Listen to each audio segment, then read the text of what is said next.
जय जगन्नाथ। नीलाचल निवासाय नित्याय परमात्मने बलभद्र सुभद्राभ्याम जगन्नाथाय ते नमः। प्रिय दर्शक बंधु, आपण केबे अनुभव करिसंती कि आपणक घरे केही जने अदृश्य शक्ति आपणक सबबेले सुरक्षा देउछि। आपणक दुख समय रे कोन हठात कोनोसी आशार किरण देखा जाउछि। आपण जानिबाकू चाहंती कि साक्षात जगतर नाथ महाप्रभु जगन्नाथ आपणक छोट कुड़िया रे विराजमान करिसंती कि नहीं। आज आमे सही गुड़ रहस्य एवं संकेत विषय आलोचना करिबा, जहा प्रमाणित करे जे आपणक घरे चतुर्धा मूर्ति वास रही। मनुष्य जीवन रे अनेक समय एमिति किछि घटना घटे जहाको आमे साधारण बोली भावी एड़ाई देई थाउ, किंतु प्रकृत रे सेगुड़िक थाए सही कालिया शांतक आशीर्वाद संकेत। जेतेबेले जने भक्त निज घरे जगन्नाथ को स्थापन करे, से केवल एक मूर्ति किंबा फोटो आनी न थाए, परम साक्षात ब्रह्म को निज परिवार सदस्य भाव में ग्रहण करि थाए। वास्तुशास्त्र अनुजाई जदि आपणक घरे जगन्नाथकर वास थाए, तेबे सर्वप्रथमे आपन को एक अद्भुत शांति अनुभव हेबो। आपणक घरे जेते बड़ विपद थाउ ना काहेकि, जदि हठात घर वातावरण शांत हो जाउछि एवं सदस्यंक मध्यरे प्रेम भाव बढ़ुछि, तेबे बुझी जांतु जे सेही चकाटला आपणक उपरे दृष्टि रखिछंती। प्रिय दर्शक बंधु, वीडियोटी को आरंभ करने पूर्व आपण को मोर छोट अनुरोध, दयाकोरी वीडियोटी को संपूर्ण देखिबे, जहा द्वारा आपण जीवन में मध्य भाग्य बदली जीवो। एवं वीडियोटी को लाइक कर दियंतु। आपण गोटे लाइक आमको बहुत प्रेरणा दे थाए एमिति रहस्यमय आध्यात्मिक वीडियो आनिबाकू। प्रथम एवं मुख्य संकेत हेउछि सुगंध। बेले बेले आपण घरे बसिथिबा बेले किंबा पूजा घर पाख देई जाउथिबा बेले हठात एक मधुर चंदन, तुलसी किंबा धूपर बास्ना पाइबे। आश्चर्यर कथा हेउछि सेही समय रे आपण हुए तो कोनोसी अगरबत्ती किंबा धूप जलाई नथिबे। एही दैवी सुगंध हेउछि महाप्रभुଙ୍କ उपस्थितिर एक बड़ संकेत। जगन्नाथଙ୍କୁ सुगंध प्रिय कहा जाए। जदि आपणक घर कोनोसी कारण न थाई सुगंधित होई उठे, तेबे जानिबे प्रभु आपणक भक्ति रे प्रसन्न होई सेठारे विचरण करूछंती। द्वितीय संकेत हेउछि अतिथिଙ୍କ आगमन। शास्त्र रे कहा जाइछि अतिथि देवो भव, किंतु जदि आपणक घर को हठात कोनोसी साधु संत किंबा जने अति सरल मनुष्य आछि पहुंचंती एवं से जगन्नाथ को कथा कहंती किंबा आपण को महाप्रसाद प्रदान करंती, तेबे एहा को साधारण घटना भावंतु नहीं। महाप्रभु निजे कोनोसी रूप रे आसी आपण को दर्शन देइथांती किंबा निजर आशीर्वाद पठाई थांती। विशेष करी जदि केही अचानक आसी आपण को निराचर अभड़ा दियंती, तेबे बुझिबे आपणक भाग्य उदय हेबाकू जाउछि। वास्तुशास्त्र दृष्टिकोण देखिले घर ऐशान्य कोण अर्थात उत्तर पूर्व दिग हेउछि देवतांक स्थान। जदि आपण एही दिगरे जगन्नाथ को स्थापन करंती एवं सेही स्थानरु एक प्रकार सकारात्मक शक्ति बारुथिबा परि आपणଙ୍କୁ लागुछि, तेबे एहा एक शुभ संकेत। जेतेबेले आपण पूजा घरे बसी प्रभुଙ୍କ आखि को चाहिबे, जदि आपणଙ୍କୁ लागे जे प्रभु मध्य आपणଙ୍କୁ चाहुचंती एवं तांको ओठरे एक सामान्य हस खेली जाउछि, तेबे जानिबे आपणଙ୍କ श्रद्धा सफल होइछि। प्रभुଙ୍କ सह आत्मीयता बढ़िले ही एपरि अनुभूति हुए। तेबे एठारे किछि भूल विषय मध्य जानिबा आवश्यक, जहा जने भक्त कदापि करिबा उचित नुहे। अनेक समय रे आमे अजानतरे पूजा घरे जगन्नाथ को अन्य देवादेवी सह एमिति रखि थाउ जे सेठारे असंतोष सृष्टि हुए। वास्तु अनुसारे जगन्नाथ को मूर्ति पाखरे केबे भी अंधार रखिबे नहीं। जदि आपणक पूजा घर सब बेले अंधारुआ रहे किंबा सेठारे वायु चलाचल ठीक भावे हुए नहीं, तेबे सकारात्मक शक्ति बाधा प्राप्त हुए। मने रखंतु, जगन्नाथ हेउचंती जगतर नाथ। तांको स्थान सब बेले परिष्कार एवं आलोकित हेबा दरकार। आउ एक गुरुत्वपूर्ण कथा हेउछि शुद्धता। जदि आपण घरे जगन्नाथ को रखिछंती, ତେବେ ଘରେ ଆମିଷ ରନ୍ଧାବଢ଼ା କରିବା ବେଳେ ସାବଧାନ ରୁହନ୍ତୁ। ଯଦି ସମ୍ଭବ ହୁଏ ପୂଜା ଘର ଏବଂ ରୋଷେଇ ଘର ମଧ୍ୟରେ ଯଥେଷ୍ଟ ଦୂରତା ରଖନ୍ତୁ। ମହାପ୍ରଭୁ ଶୁଦ୍ଧ ଭାବରେ ଭୋକିଲା। ଯଦି ଆପଣଙ୍କ ମନରେ କାହାରି ପ୍ରତି ଈର୍ଷା ବା ଦ୍ୱେଷ ଥାଏ, ତେବେ ପ୍ରଭୁଙ୍କ ବାସ ସେହି ଘରେ ସ୍ଥାୟୀ ହୋଇ ରହେ ନାହିଁ। ଆପଣଙ୍କ ବାଣୀରେ ଯଦି କର୍କଶତା ଥାଏ, ତେବେ ପ୍ରଭୁଙ୍କୁ କଷ୍ଟ ହୁଏ। ତେଣୁ ନିଜ ଭାଷା ଏବଂ ବ୍ୟବହାରକୁ ସଂଯମ ରଖିବା ଏକ ବଡ଼ ସଂକେତ ଏବଂ କର୍ତ୍ତବ୍ୟ ମଧ୍ୟ।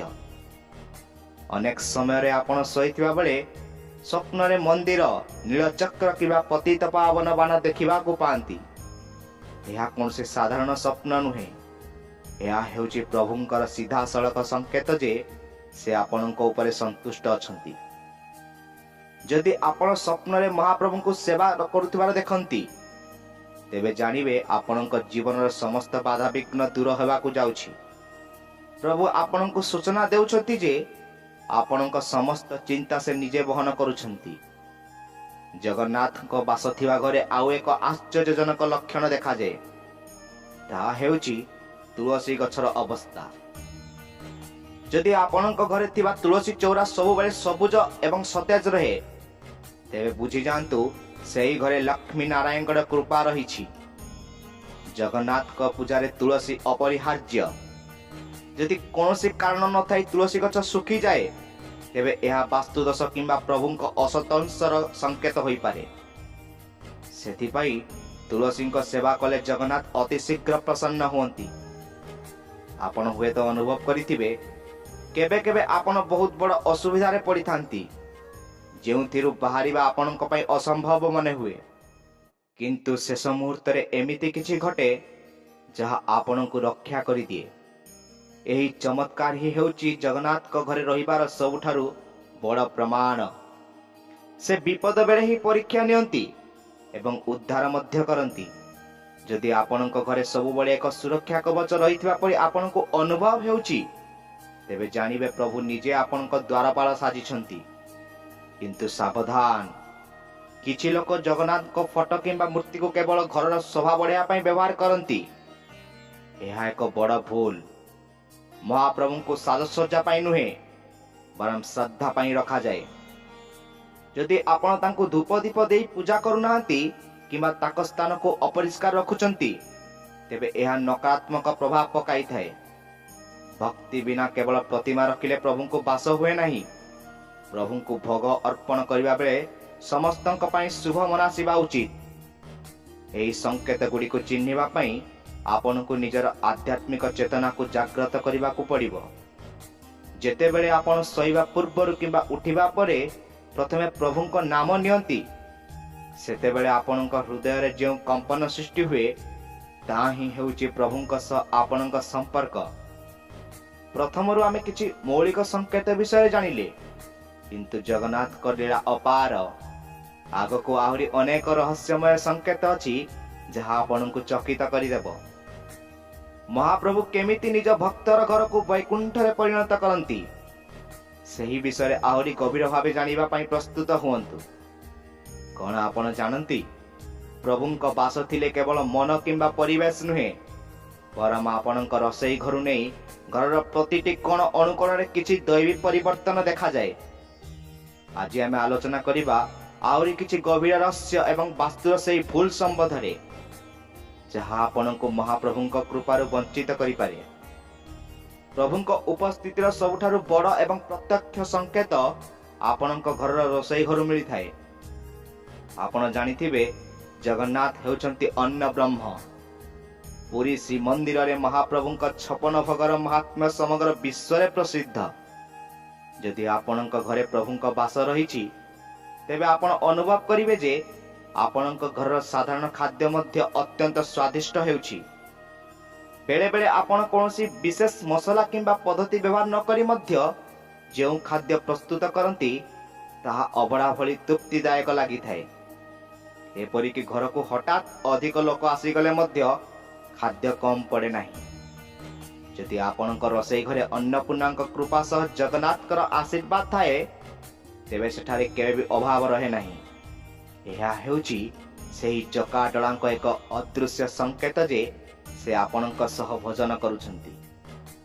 वास्तुशास्त्र अनुसार घर रोषई घर सब दक्षिण पूर्व किंबा आग्नेय कोण रहिबा उचित। किंतु सबुठारु गुरुत्वपूर्ण कथा हेउछि जो घरे जगन्नाथ को पूजा हुए सेठारे खाद्य प्रस्तुत हेबा पूर्वरु प्रभु को स्मरण करिबा एवं प्रथमे तांको समर्पण करिबा एक शुभ संकेत। जदि आपण देखुछंती जे आपणଙ୍କ घरे खाद्य नष्ट हेउ नाही एवं समस्ते शांति रे भोजन करुछंती तेबे बुझिबे प्रभुଙ୍କ दृष्टि आपणଙ୍କ हांडीशाल उपरे रहिछि। एठारे एक बड़ भूल विषय मु कहिबाकू चाहिबी। अनेक लोक खाद्य चाखिबा परे ताकू प्रभु को अर्पण करती किंबा अइंठा हाथ रे रोषेई घर को जाती।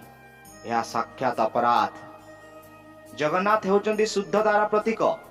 एही भूल कले घरे दारिद्र्य वृद्धि पाए एवं प्रभुଙ୍କ संकेत नकारात्मक हो जाए। द्वितीय संकेत हेउछि घर पशुपक्षी व्यवहार। महाप्रभु जगन्नाथ को प्राणी जगतर नाथ मध्य कहा जाए। यदि आपणଙ୍କ घर अगणा को सकाळु सकाळु पारा चढ़ई किंबा कुआ आसी किचिरी मिचिरी शब्द करती तेबे यह एक शुभ लक्षण। विशेषकर जदि कौनसी गाई आपणଙ୍କ द्वार पाखक आसी डाक दिए तेबे जानिबे प्रभु आपणको आशीर्वाद देउछंती। गोमातांक मध्य समस्त देवादेवी वास थाए एवं जगन्नाथ निजे श्रीकृष्ण रूप। यदि आपणको लागुछि जे आपणଙ୍କ घर गृहपालित पशु माने पूजा घर आड़ को चाहि शांत रहउछंती तेबे यह एक दैवी संकेत। मने रखंतु जो घरे पशु पक्षी को निर्यातना दिया जाए सेठारे जगन्नाथ को वास केबे भी हुए नहीं।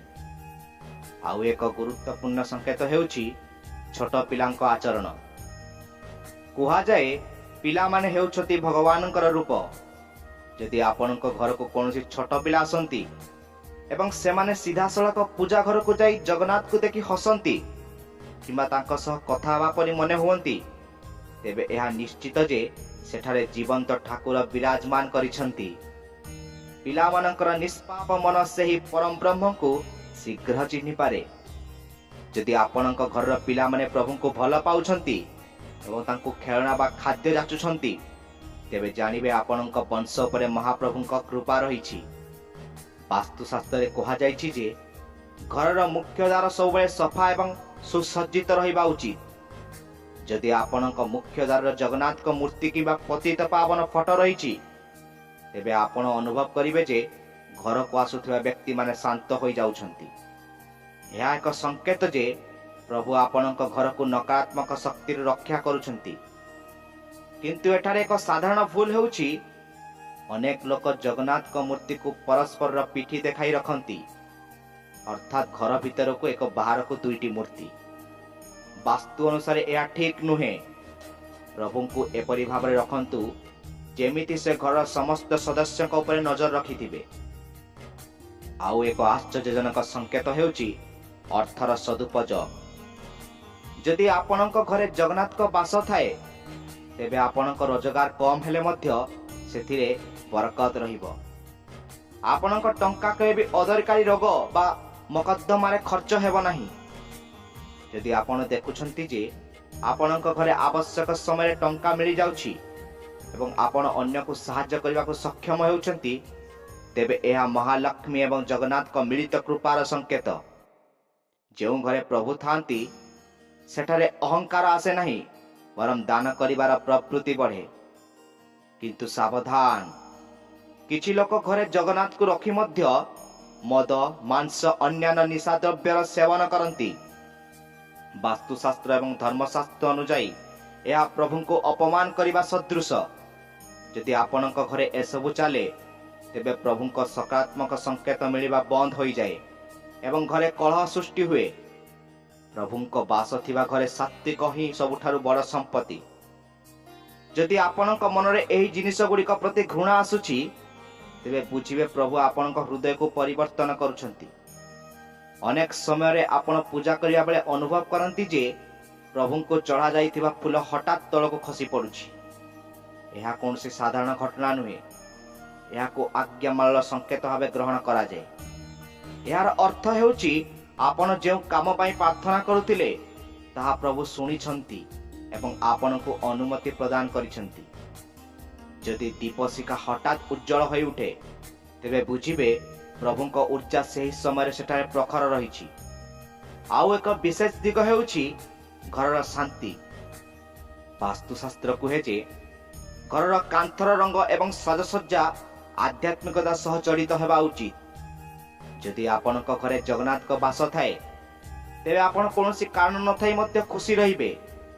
ବାହାର ଦୁନିଆରେ ଯେତେ ବି ଚିନ୍ତା ଥାଉ ନା କାହିଁକି, ଘରର ଦୁଆର ମୁହଁରେ ପାଦ ଦେବା ମାତ୍ରେ ଯଦି ଆପଣଙ୍କ ମନ ହାଲୁକା ହୋଇଯାଉଛି ତେବେ ବୁଝିବେ ଆପଣ ଏକ ଦୈବୀ ଶରଣରେ ଅଛନ୍ତି। ତେବେ ପୂଜା ଘର ସମ୍ବନ୍ଧୀୟ କିଛି ଭୁଲ ବିଷୟରେ ଜାଣିବା ଜରୁରୀ। କେବେ ବି ଫଟା ମୂର୍ତ୍ତି କିମ୍ବା ଚିରି ଯାଇଥିବା ଫଟୋ ଘରେ ରଖନ୍ତୁ ନାହିଁ। ଏହା ବାସ୍ତୁଦୋଷ ସୃଷ୍ଟି କରେ। ଯଦି ପ୍ରଭୁଙ୍କ ବିଗ୍ରହରେ କୌଣସି ତ୍ରୁଟି ଆସେ ତେବେ ତାକୁ ଶ୍ରଦ୍ଧାର ସହ ଜଳ ବିସର୍ଜନ କରନ୍ତୁ। ଜଗନ୍ନାଥ ହେଉଛନ୍ତି ପରିପୂର୍ଣ୍ଣ ବ୍ରହ୍ମ। ତାଙ୍କର ଅସମ୍ପୂର୍ଣ୍ଣ ରୂପ ଘରେ ରଖିବା ଶୁଭ ନୁହେଁ। ସେହିପରି ପୂଜା ଘରେ ବାସି ଫୁଲ ଜମା କରି ରଖନ୍ତୁ ନାହିଁ। ଏହା ନକାରାତ୍ମକତାକୁ ଆକର୍ଷିତ କରେ। ଜଗନ୍ନାଥଙ୍କ ଭକ୍ତିରେ ଆଉ ଏକ ଗୂଢ଼ କଥା ହେଉଛି ନାମ ଜପ। ଯଦି ଆପଣଙ୍କ ଘରେ ପ୍ରାୟତଃ ଜଗନ୍ନାଥଙ୍କ ଭଜନ କିମ୍ବା ଜୟ ଜଗନ୍ନାଥ ନାମ ଉଚ୍ଚାରଣ ହୁଏ ତେବେ ସେହି ଶବ୍ଦ ତରଙ୍ଗ ଘରର ପ୍ରତିଟି ବାସ୍ତୁଦୋଷକୁ ଖଣ୍ଡନ କରିଦିଏ। ଶବ୍ଦ ଶକ୍ତି ଅତ୍ୟନ୍ତ ପ୍ରବଳ। ଯଦି ଆପଣଙ୍କୁ ଲାଗୁଛି ଯେ ଆପଣଙ୍କ କଣ୍ଠରୁ ସ୍ୱତଃପ୍ରବୃତ୍ତ ଭାବେ ପ୍ରଭୁଙ୍କ ନାମ ବାହାରୁଛି ତେବେ ଜାଣିବେ ପ୍ରଭୁ ଆପଣଙ୍କ ଜିହ୍ୱାରେ ବିରାଜମାନ କରୁଛନ୍ତି। ଆମେ ଜାଣିଲେ କେମିତି ରୋଷେଇ ଘର, ପିଲାମାନେ ଏବଂ ପ୍ରାଣୀମାନେ ପ୍ରଭୁଙ୍କ ଉପସ୍ଥିତିର ସୂଚନା ଦିଅନ୍ତି। କିନ୍ତୁ ଏବେ ବି ଗୋଟିଏ ରହସ୍ୟ ବାକି ଅଛି। ତାହା ହେଉଛି ନିଷିଦ୍ଧ ସମୟର ସଂକେତ ଏବଂ ଘରର ବିପଦ ସମୟରେ ମହାପ୍ରଭୁଙ୍କ ଢାଲ। କିପରି ଜଣେ ସାଧାରଣ ମଣିଷ ଜଗନ୍ନାଥଙ୍କୁ ନିଜ ପରିବାରର ମୁଖିଆ ଭାବେ ଗ୍ରହଣ କରି ଶୂନ୍ୟରୁ ପୂର୍ଣ୍ଣ ହୋଇପାରେ, ସେହି ବିଷୟରେ ଆମେ ଆଲୋଚନା କରିବା। ପ୍ରଭୁଙ୍କ ସେହି ଚରମ ସଂକେତ କ'ଣ ଯାହା ମିଳିବା ପରେ ଜଣେ ଭକ୍ତର ଜୀବନ ସମ୍ପୂର୍ଣ୍ଣ ରୂପେ ବଦଳିଯାଏ? କେଉଁ ସେହି ବିଶେଷ ସମୟ ଯେତେବେଳେ ପ୍ରଭୁ ନିଜେ ଆପଣଙ୍କ ସହ କଥା ହୁଅନ୍ତି ଏବଂ କେମିତି ତାଙ୍କ କୃପାରେ ଜଣେ କାଙ୍ଗାଳ ବି କୋଟିପତି ହୋଇପାରେ? ସେହି ବିଷୟରେ ଜାଣିବା ପାଇଁ ଆମ ସହ ଯୋଡ଼ି ହୋଇ ରୁହନ୍ତୁ। ପ୍ରିୟ ଦର୍ଶକ ବନ୍ଧୁ, ଆମେ ଜାଣିଲେ କେମିତି ସୁଗନ୍ଧ, ସ୍ୱପ୍ନ, ରୋଷେଇ ଘର ଏବଂ ପିଲାମାନଙ୍କ ମାଧ୍ୟମରେ ମହାପ୍ରଭୁ ନିଜର ଉପସ୍ଥିତି ଜାହିର କରନ୍ତି। କିନ୍ତୁ କ'ଣ ଆପଣ ଜାଣନ୍ତି, ଯେତେବେଳେ ରାତିର ନିସ୍ତବ୍ଧତା ଚାରିଆଡ଼େ ଘେରିଯାଏ ସେତେବେଳେ ପ୍ରଭୁ ନିଜ ଭକ୍ତ ସହ କିପରି ସମ୍ପର୍କ ସ୍ଥାପନ କରନ୍ତି? କ'ଣ ଆପଣ କେବେ ଅନୁଭବ କରିଛନ୍ତି ଯେ କେହି ଜଣେ ଅଦୃଶ୍ୟ ଭାବରେ ଆପଣଙ୍କ ଘର ଚାରିପାଖେ ବୁଲୁଛନ୍ତି ଏବଂ ଆପଣଙ୍କୁ ଏକ ଅଜଣା ଭୟରୁ ମୁକ୍ତ ଦେଉଛନ୍ତି? ଜଗନ୍ନାଥଙ୍କ ବାସ ଥିବା ଘରେ ସବୁଠାରୁ ରହସ୍ୟମୟ ସଂକେତ ହେଉଛି ନିଷିଦ୍ଧ ସମୟର ଅନୁଭୂତି।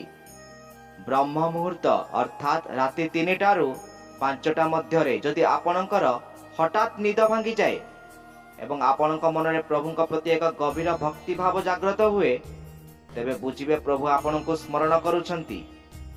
ଅନେକ ଭକ୍ତ ଏପରି ମଧ୍ୟ ଅନୁଭବ କରିଛନ୍ତି ଯେ ଘର ଭିତରୁ ହଠାତ୍ ଘଣ୍ଟିର ଶବ୍ଦ କିମ୍ବା ଖଡ଼ୁର ଶବ୍ଦ ଶୁଣାଯାଏ, ଯଦିଓ ସେତେବେଳେ ସମସ୍ତେ ଶୋଇଥାନ୍ତି। ବାସ୍ତୁଶାସ୍ତ୍ର ଅନୁଯାୟୀ ଏହି ସମୟରେ ଦୈବୀ ଶକ୍ତିମାନେ ସକ୍ରିୟ ଥାନ୍ତି।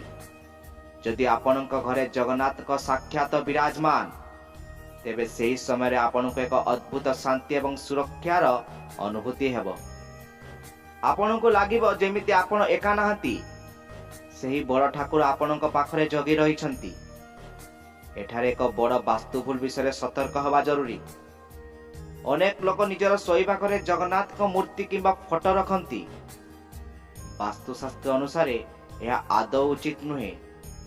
ମହାପ୍ରଭୁ ହେଉଛନ୍ତି ପରମ ବ୍ରହ୍ମ। ତାଙ୍କ ପାଇଁ ଏକ ସ୍ୱତନ୍ତ୍ର ଏବଂ ପବିତ୍ର ସ୍ଥାନ ରହିବା ଆବଶ୍ୟକ। ଶୋଇବା ଘରେ ପ୍ରଭୁଙ୍କୁ ରଖିଲେ ପରିବାରରେ ଶାରୀରିକ ଏବଂ ମାନସିକ ସମସ୍ୟା ଦେଖା ଦେଇପାରେ। ଯଦି ଆପଣଙ୍କ ଘର ଛୋଟ ଏବଂ ଆପଣଙ୍କୁ ବାଧ୍ୟ ହୋଇ ସେଠାରେ ରଖିବାକୁ ପଡୁଛି ତେବେ ଏକ ପରଦା ବ୍ୟବହାର କରନ୍ତୁ ଏବଂ ଶୋଇବା ସମୟରେ ତାଙ୍କ ସ୍ଥାନକୁ ସମ୍ପୂର୍ଣ୍ଣ ଅଲଗା ରଖନ୍ତୁ। ମନେ ରଖନ୍ତୁ, ଯେଉଁଠି ପ୍ରଭୁ ଥାଆନ୍ତି ସେଠାକାର ମର୍ଯ୍ୟାଦା ରକ୍ଷା କରିବା ଭକ୍ତର ପ୍ରଥମ କର୍ତ୍ତବ୍ୟ। ଆଉ ଏକ ଗୁରୁତ୍ୱପୂର୍ଣ୍ଣ ସଂକେତ ହେଉଛି ପରିବାରର ବିପଦ ସମୟରେ ରକ୍ଷା। ଜଗନ୍ନାଥଙ୍କୁ ଅପଦୌଚାରଣ କୁହାଯାଏ। ଯଦି ଆପଣଙ୍କ ଘରେ ପ୍ରଭୁଙ୍କ ବାସ ଥାଏ ତେବେ ଯେତେ ବଡ଼ ଦୁର୍ଘଟଣା ବିପଦ ଆସିଲେ ମଧ୍ୟ ତାହା ଅଳ୍ପକେ ଟଳିଯାଏ। ଆପଣ ହୁଏତ ଅନୁଭବ କରିଥିବେ କୌଣସି ଏକ ଖରାପ କାମ ପାଇଁ ଆପଣଙ୍କୁ ବାହାରକୁ ଯାଉଛନ୍ତି, କିନ୍ତୁ ହଠାତ୍ କିଛି ବାଧା ଉପୁଜିଲା ଏବଂ ଆପଣ ଯାଇପାରିଲେ ନାହିଁ। ପରେ ଆପଣ ଜାଣିବାକୁ ପାଇଲେ ଯଦି ଆପଣ ଯାଇଥାନ୍ତେ ତେବେ ଆପଣଙ୍କ ସହ ବଡ଼ କ୍ଷତି ହୋଇଥାନ୍ତା। ଏହି ଅଦୃଶ୍ୟ ବାଧା ହିଁ ହେଉଛି ଜଗନ୍ନାଥଙ୍କର ହାତ। ସେ ନିଜ ଭକ୍ତକୁ କୁମାର୍ଗରୁ ଫେରାଇ ଆଣନ୍ତି ଏବଂ ବିପଦରୁ ଢାଲ ପରି ରକ୍ଷା କରନ୍ତି। ବାସ୍ତୁ ଅନୁସାରେ ଘରେ କେବେ ବି ଅଦରକାରୀ ଜିନିଷ ଜମା କରି ରଖନ୍ତୁ ନାହିଁ। ବିଶେଷ କରି ଛାତ ଉପରେ କିମ୍ବା ପୂଜାଘର ଆଖପାଖରେ ଭଙ୍ଗା ଚୌକି, କଳଙ୍କି ଲାଗିଥିବା ଲୁହା କିମ୍ବା ପୁରୁଣା କପଡ଼ା ରଖିଲେ ଶ୍ରୀ ଜଗନ୍ନାଥଙ୍କ କୃପା ବାଧାପ୍ରାପ୍ତ ହୁଏ। ଯେଉଁ ଘର ସବୁବେଳେ ସଫାସୁତୁରା ରହେ ସେଠାରେ ଶ୍ରୀ ବା ଲକ୍ଷ୍ମୀଙ୍କ ବାସ ହୁଏ ଏବଂ ଯେଉଁଠି ଲକ୍ଷ୍ମୀ ଥାନ୍ତି ସେଠାରେ ନାରାୟଣ ନିଶ୍ଚୟ ବିରାଜମାନ କରନ୍ତି। ଯଦି ଆପଣଙ୍କ ଘର ସବୁବେଳେ ପରିଷ୍କାର ହେଉଛି ଏବଂ ଆପଣଙ୍କୁ ସଫା ରଖିବାକୁ ଭଲ ଲାଗୁଛି ତେବେ ଏହା ଏକ ସଂକେତ ଯେ ଆପଣଙ୍କ ଘରେ ଦୈବୀ ଶକ୍ତିଙ୍କ ଆଗମନ ହୋଇସାରିଛି। ଜଗନ୍ନାଥ ବାସର ଆଉ ଏକ ବଡ଼ ଲକ୍ଷଣ ହେଉଛି କ୍ଷମା ଏବଂ ଧୈର୍ଯ୍ୟ। ଯେଉଁ ମଣିଷ ଭିତରେ ଜଗନ୍ନାଥ ବିରାଜମାନ କରନ୍ତି ତାର ସ୍ୱଭାବରେ ପରିବର୍ତ୍ତନ ଆସେ।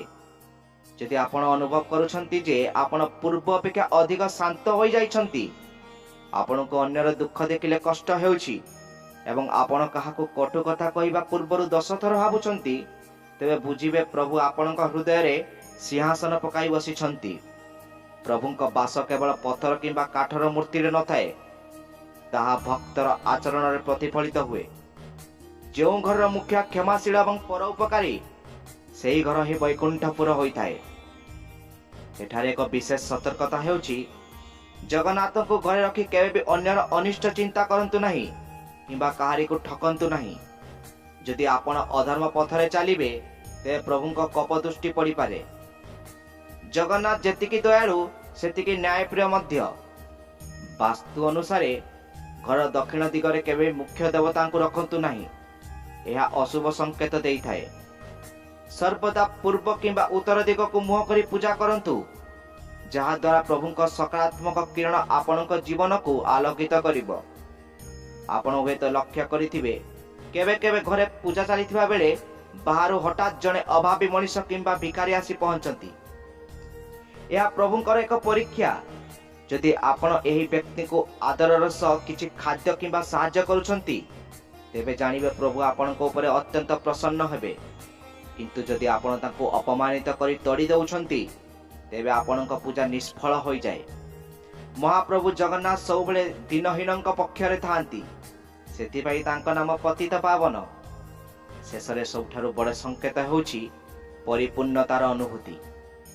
ଯଦି ଆପଣଙ୍କ ପାଖରେ ସବୁ ସୁଖ ସୁବିଧା ନଥାଇ ମଧ୍ୟ ଆପଣଙ୍କୁ ଲାଗୁଛି ଯେ ଆପଣଙ୍କ ପାଖରେ ସବୁ କିଛି ଅଛି, ତେବେ ବୁଝିଯାଆନ୍ତୁ ସାକ୍ଷାତ ଜଗତର ନାଥ ଆପଣଙ୍କ ସାଥିରେ ଅଛନ୍ତି। ଯେଉଁ ଘରେ ଜଗନ୍ନାଥଙ୍କ ବାସ ଥାଏ ସେହି ଘରର ମଣିଷ କେବେ ବି ମାନସିକ ଅବସାଦରେ ପଡ଼ନ୍ତି ନାହିଁ, କାରଣ ସେମାନେ ଜାଣନ୍ତି ଯେ ସେହି କାଳିଆ ଶାନ୍ତ ସବୁ ସମ୍ଭାଳି ନେବେ। ତେଣୁ ଦର୍ଶକ ବନ୍ଧୁ, ଯଦି ଆପଣଙ୍କ ଘରେ ଏହି ସବୁ ସଂକେତ ମିଳୁଛି ତେବେ ଆପଣ ଅତ୍ୟନ୍ତ ଭାଗ୍ୟବାନ। ପ୍ରଭୁଙ୍କୁ କେବଳ ଏକ ମୂର୍ତ୍ତି ନୁହେଁ ବରଂ ନିଜ ଘରର ସଦସ୍ୟ ଭାବେ ଭଲ ପାଆନ୍ତୁ। ତାଙ୍କ ସହ କଥା ହୁଅନ୍ତୁ, ନିଜର ସୁଖ ଦୁଃଖ ବାଣ୍ଟନ୍ତୁ। ଦେଖିବେ ଆପଣଙ୍କ ଛୋଟ ଘରଟି ଦିନେ ଶ୍ରୀକ୍ଷେତ୍ରରେ ପରିଣତ ହୋଇଯିବ। ବାସ୍ତୁର ନିୟମ ପାଳନ କରନ୍ତୁ, ଶୁଦ୍ଧତା ରକ୍ଷା କରନ୍ତୁ ଏବଂ ସର୍ବୋପରି ମନରେ ଭକ୍ତି ରଖନ୍ତୁ। ମନେ ରଖନ୍ତୁ, ଭାବର ଠାକୁର ଜଗନ୍ନାଥ ସେ କେବଳ ଆପଣଙ୍କ ଭାବକୁ ହିଁ ଚାହାନ୍ତି। ଆଶା କରୁଛି ଏହି ଭିଡ଼ିଓଟି ଆପଣଙ୍କ ଜୀବନରେ ଆଧ୍ୟାତ୍ମିକ ଆଲୋକ ଭରିଦେବ। ଭିଡ଼ିଓଟିକୁ ଲାଇକ୍ କରିଦିଅନ୍ତୁ। ଯଦି ଆପଣଙ୍କ ଜୀବନରେ ମଧ୍ୟ ପ୍ରଭୁଙ୍କର କିଛି ଚମତ୍କାର ବା ସଂକେତ ମିଳିଛି ତେବେ କମେଣ୍ଟ ବକ୍ସରେ ଜୟ ଜଗନ୍ନାଥ ଲେଖି ନିଶ୍ଚୟ ଜଣାନ୍ତୁ। ମହାପ୍ରଭୁ ଆପଣଙ୍କ